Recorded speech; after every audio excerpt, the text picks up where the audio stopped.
Hola, soy Juan José Soler Cataluña, neumólogo, trabajo en el Hospital Arnau de Vilanova de Valencia y lo primero que quisiera hacer, lógicamente, es agradecer al comité organizador de la reunión y muy especialmente a Alejandra Ramírez la invitación. Es un placer estar aquí con todos ustedes. Alejandra me pidió que les hablara de este nuevo concepto, el concepto del síndrome de la agudización de la EPOC. Este es mi conflicto de interés y lo primero que quisiera trasladarles es que cuando hablamos de exacerbaciones o agudizaciones de EPOC, lo cierto es que los resultados que hemos obtenido en los últimos años no son alentadores, no son buenos. De hecho, si ustedes revisan qué pasa con los pacientes que precisan un ingreso, que son los pacientes más graves, la tasa de reingreso, de readmisión al hospital es muy elevada. 2 de cada 10 pacientes vuelven al hospital en menos de un mes. La mortalidad intrahospitalaria también es alta y a los 90 días la mortalidad supera el 11,3%. Para que tengan esto en contexto, si nosotros miramos qué sucede con la mortalidad a esos mismos 90 días después de un ingreso por cardiopatía isquémica aguda, por síndrome coronario, lo cierto es que esta es mucho menor. De hecho, la mortalidad entre los pacientes con EPOC es 3 veces superior a la mortalidad por un infarto, por una cardiopatía isquémica. Y estos son cifras evidentemente muy elocuentes que nos deben hacer reflexionar y nos obligan a cambiar la aproximación que tenemos. En mi opinión, uno de los principales problemas que hace que no progresemos y que no tengamos buenos resultados se deriva de la propia definición de la agudización, que, como ven en la diapositiva, no ha cambiado prácticamente en las últimas décadas. Hoy seguimos considerando la exacerbación, la agudización, como un empeoramiento de síntomas. Es un empeoramiento agudo de síntomas respiratorios. Claro, esta definición es altamente inespecífica y otras muchas enfermedades concomitantes que también puede tener el paciente con EPOC también producen empeoramiento de síntomas respiratorios. La embolia, la neumonía, la insuficiencia cardíaca o la propia cardiopatía isquémica pueden producir empeoramiento de síntomas. Lo que sucede es que, por consenso, en las guías de práctica clínica decimos que esto no es exacerbación de EPOC, esto es diagnóstico diferencial. Y esto, como veremos más adelante, no es siempre sencillo de realizar. Así las cosas, la aproximación que hemos venido teniendo en estos últimos años es una aproximación, insisto, que es inespecífica. Se basa en un amplio diagnóstico diferencial, pero no se basa en criterios patobiológicos ni en criterios fisiopatológicos. No reconoce algo muy importante, que es la heterogenicidad del cuadro. Hoy sabemos que la EPOC es una enfermedad compleja y heterogénea y por lo tanto es fácil intuir que las agudizaciones de la enfermedad también sean complejas y heterogéneas, y esto no lo reconocemos y, como les decía anteriormente, seguimos utilizando los mismos tratamientos de hace décadas. Los broncodilatadores de acción corta, los esteroides sistémicos, los antibióticos. No hemos cambiado, no tenemos tratamientos a la carta, no tenemos un tratamiento personalizado. Por lo tanto, estamos encerrados, si me permite la expresión, estamos dentro de un ascensor y de alguna forma tenemos que salir del atolladero.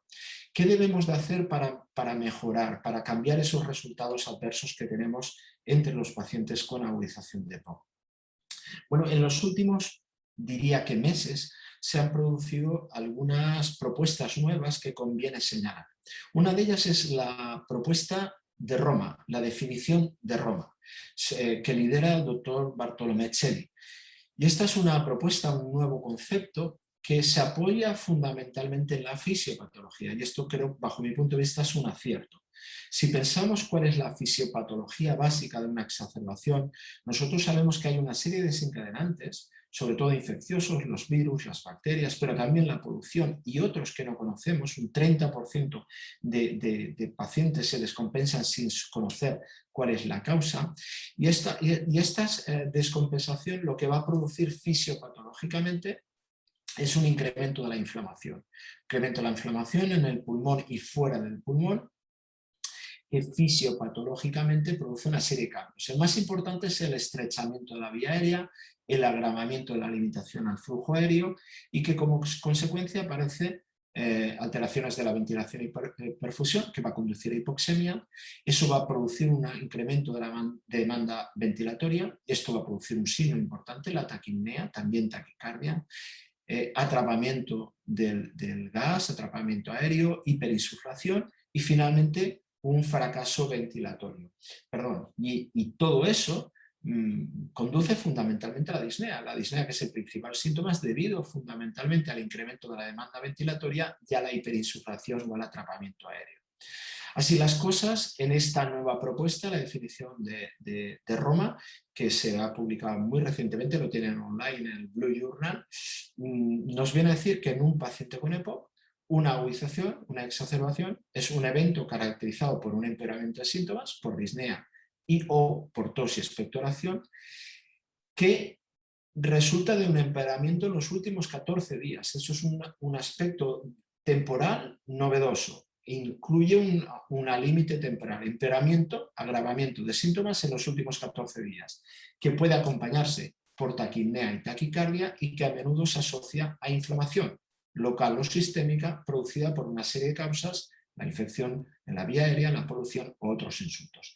Si se fijan en esta definición, conceptualmente es un cambio muy importante porque por primera vez se habla de fisiopatología, de inflamación, y se habla también de fisiopatología con métodos subrogados como puede ser la taquicardia y la taquipnea, más los factores desencadenantes.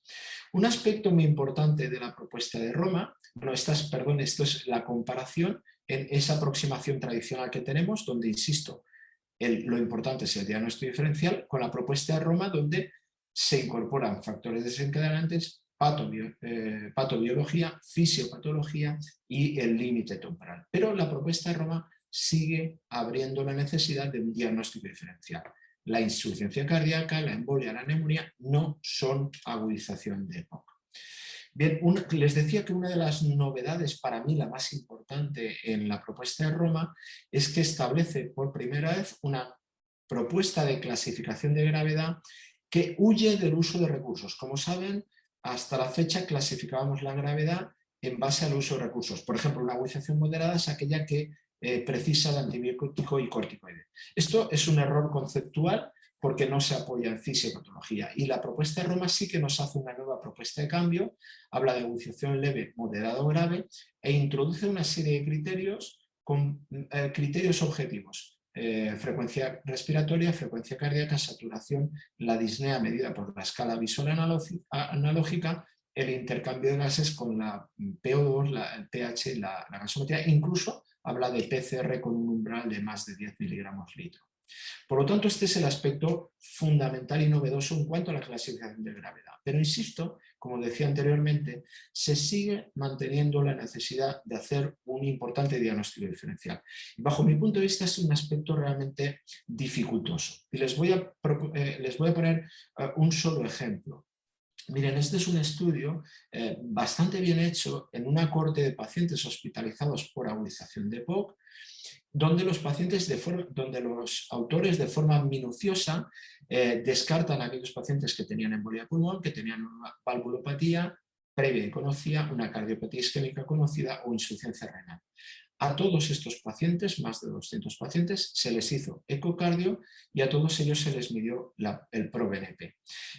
Los pacientes fueron clasificados en 4 grupos. El grupo 3 y el 4 son aquellos que tenían ecocardiográficamente criterios de fallo cardíaco, disfunción ventricular izquierda, con una fracción de eyección de menor del 50%. Lo interesante del estudio es que precisamente estos dos grupos de pacientes se identificaban fácilmente con la medida del ProBNP. Fíjense las cifras elevadas de ProBNP que tenían estos dos pacientes, y esto era ni más ni menos que un 22% de la muestra. Pacientes que eran agudización de EPOC, 1 de cada 5 tenían insuficiencia cardíaca asociada. Los autores establecen un punto de corte de más de 1.700 de ProBNP para la gran sospecha de insuficiencia cardíaca, pero el mensaje fundamental es que es muy difícil discriminar algunas enfermedades concomitantes. Por esto, llegado a este punto, y aun reconociendo el mérito de la propuesta de Roma, un grupo de autores pensamos que hay que ir un poquito más allá, que elevar un poco la mirada y que pensar en el paciente. Y es aquí donde aparece la necesidad de mirar modelos de éxitos que nos pudieran servir un poco como patrón. Y yo les hablaba al principio del modelo de éxito de la cardiopatía isquémica del síndrome coronario agudo. Ese planteamiento del síndrome coronario agudo se apoya en 3 pilares básicos. 1, hay un enfoque sindrómico. 2, se apoya en un síntoma guía, el dolor torácico, y además tiene una base biológica, un sustrato biológico y fisiopatológico. Se habla de alteración electrocardiográfica y de un biomarcador, la troponina, que mide daño miocárdico. Y ellos separan claramente lo que es, por ejemplo, un infarto de lo que es una angina inestable utilizando el biomarcador. Bien, esta propuesta podríamos utilizarla en el paciente con EPOC. ¿Es el paciente con EPOC o que tiene una agudización? ¿Estamos realmente delante de un síndrome? Nuestro síntoma guía podría ser la disnea y tenemos biomarcadores de daño biológico y de daño o de criterios fisiopatológicos. Y la respuesta es que pensamos que sí que los tenemos. De tal forma que frente a esa propuesta basada en el evento, lo que se propone es una aproximación más sindrómica donde al final existen distintos mecanismos etiopatogénicos, la inflamación y la obstrucción son los más relevantes, pero existen otros mecanismos que se superponen y que al final tienen una misma expresión clínica. Por lo tanto, distintas etiologías en una enfermedad compleja y heterogénea con distintos mecanismos etiopatogénicos y una misma expresión clínica. En esta imagen, que es de una editorial que escribimos hace poco en Archivos de Bronconeumología, planteamos este concepto, hacia el síndrome de la agudización de EPOC. Un factor desencadenante, una enfermedad compleja heterogénea, que el paciente con EPOC tiene distintas enfermedades concomitantes y también condicionamientos sociales, y eso produce un evento agudo con mecanismos biológicos que podemos medir con biomarcadores, con cambios funcionales que podemos medir desde el punto de vista fisiopatológico y con unos síntomas como expresión final. Lo importante es que si reconocemos esto como heterogéneo, vamos a identificar distintos endotipos de agudización, distinta expresión clínica, es decir, distintos fenotipos, y todo esto nos va a llevar a quizás proponer un tratamiento personalizado a través de los rasgos tratables. Y esta es precisamente la propuesta que GESEPOC en su versión de 2021 establece. GESEPOC también propone, igual que Roma, propone una nueva definición y en este caso se habla de síndrome de la agudización de la EPOC, el SAE. Y el SAE se define como un episodio de inestabilidad clínica que se produce también en un paciente con EPOC como consecuencia, y esto es muy importante, de la fisiopatología, como consecuencia del agravamiento de la limitación al flujo aéreo y del proceso inflamatorio subyacente. Y como les decía, todo esto puede ser consecuencia de distintos mecanismos etiopatogénicos. En esta imagen de GESEPOC, ustedes ven en azul el mecanismo más habitual, factor desencadenante, inflamación local, agravamiento de la vía aérea, hiperinsuflación y síntomas. Pero GESEPOC también reconoce que puede haber inflamación sistémica que puede producir síntomas, alteraciones cardiovasculares, nutricionales, miopáticas, que pueden producir síntomas sin que medie agravamiento del flujo aéreo y al revés. Podemos tener agudizaciones mecánicas con agravamiento del flujo aéreo sin inflamación. Bien, recientemente estos serían los puntos clave y esto nos llevaría a que el diagnóstico diferencial se constriñe, es mucho más específico y sería todo aquello que no tuviese ni inflamación ni limitación al flujo aéreo.